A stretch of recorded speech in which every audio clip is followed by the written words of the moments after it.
أَدَّبْنِي رَبِّي فَأَحْسَنَ التَّأْدِيبِ. My Lord nurtured and educated me, and what a beautiful and excellent education He gave me. This is a great day for us, but more importantly, it's a great day for all of you because of your hard work. All of you brought us here. We're proud of you, and we expect great things from you. And so I want to conclude with a few remarks about why I feel this endeavor is so important. Our Prophet ﷺ, it's recorded that he said, إِنَّكُمْ قَدْ أَصْبَحْتُمْ فِي زَمَانٍ كَثِيرٌ فُقَهَاؤُهُ قَلِيلٌ خُطَبَاؤُهُ كَثِيرٌ مُعْطُوهُ قَلِيلٌ سُؤَالُهُ الْعَمْلُ فِيهِ خَيْرٌ مِنَ الْعِلْمِ وَسَيَأْتِي زَمَانٌ قَلِيلٌ فُقَهَاؤُهُ كَثِيرٌ خُطَبَاؤُهُ الْعِلْمُ فِيهِ خَيْرٌ مِنَ الْعَمَلِ. The hadith states that you are in a time, meaning the companions, are in a time where there are many learned people in this religion that truly understand the religion. There are few orators. Those giving are much more than those asking. Action in this time is better than knowledge.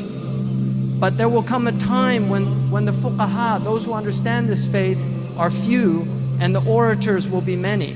Many will be asking and few will be giving, and in that time, knowledge will be greater than action.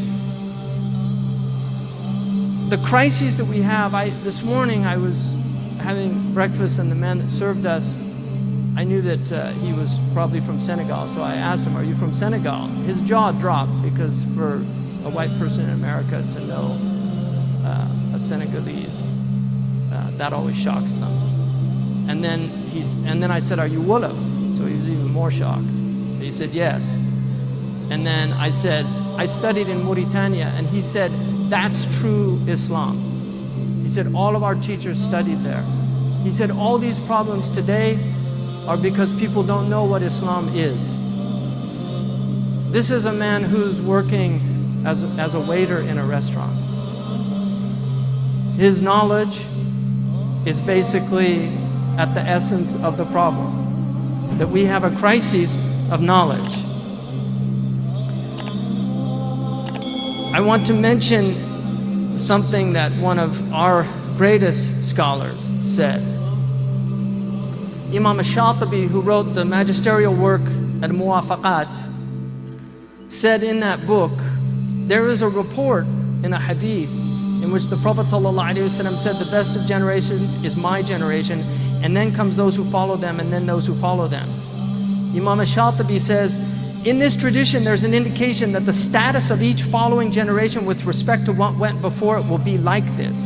It is related from the Prophet that he said, "At the beginning of your religion will be prophethood and mercy. Prophethood and mercy, followed by domination and mercy.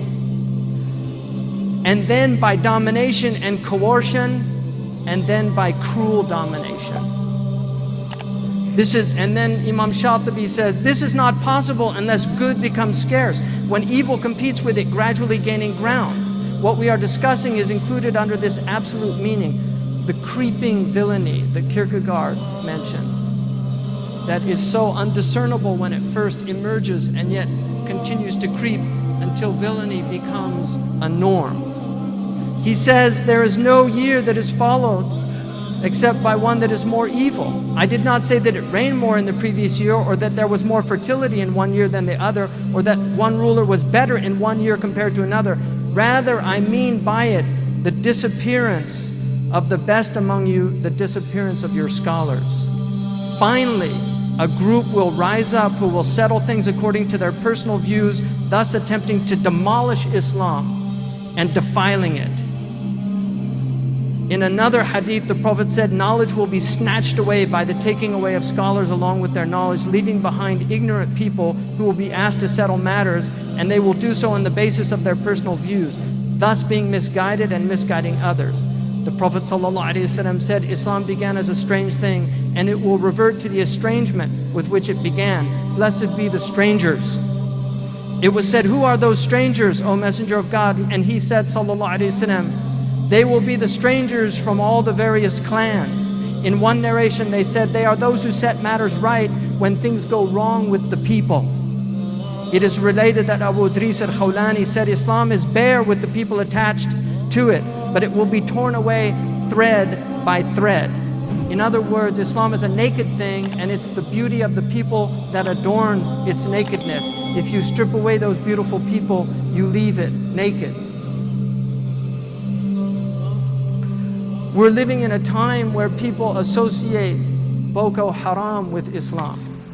We're living at a time when people don't think of Imam al-Ghazali or Fakhruddin al-Razi or all of these great giants that went before us. They think of ignorant people, and too many people believe that this is Islam.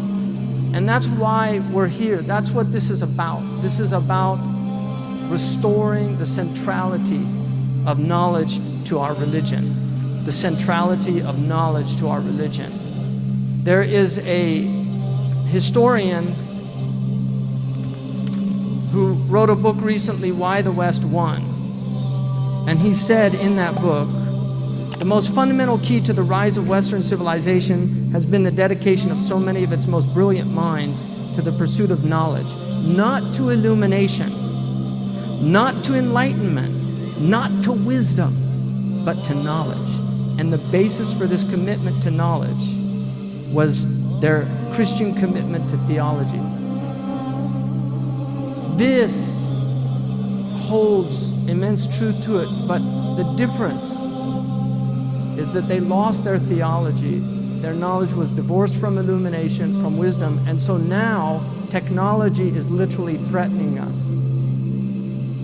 If you have been following what's in store for us with virtual worlds being created, we have to restore sanity to knowledge. And this will take an immense effort, and this Zaytuna College is one small piece in that effort.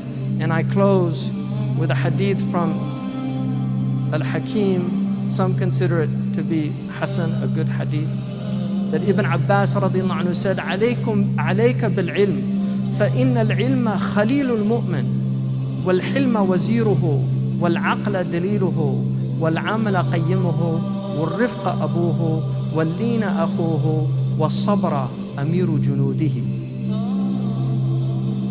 Seek knowledge, for it is the intimate friend of the believer.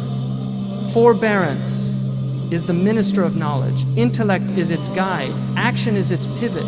Benevolent character its father. Gentleness its brother. And patience is the general of its armies. I'm very honored to be here today with these students, and I really wish them the best of success. We're expecting great things from all of them. Alhamdulillah.